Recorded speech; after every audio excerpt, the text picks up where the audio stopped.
And the challenge that most bar owners feel here, and it's the challenge that I feel too, is balancing traditional alcohol sales, what we know to be true, with evolving customer preferences and maintaining profitability, right? The less people that want to drink, the harder it is for us to make money.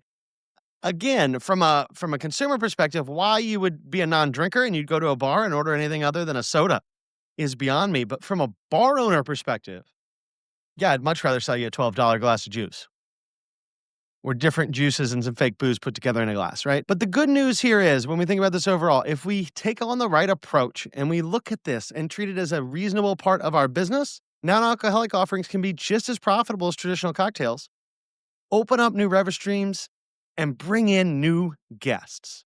So, to really dive into our conversation a bit today, where I want to start with is understanding the market and the opportunity. So, if we look at millennials and Gen Z, these are the folks driving this sober, curious movement or that are all into mocktails.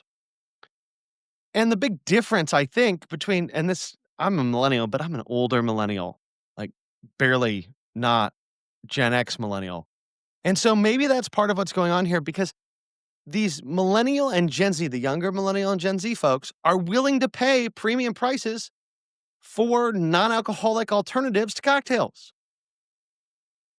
And so, in turn, that means in some cases, zero proof drinks can actually yield higher profit margins than traditional cocktails. Now, obviously, that's going to depend on exactly the juices, whether or not you're using, um, say, non alcoholic vodka or non alcoholic tequila, which, again, it's beyond me that that's even a thing.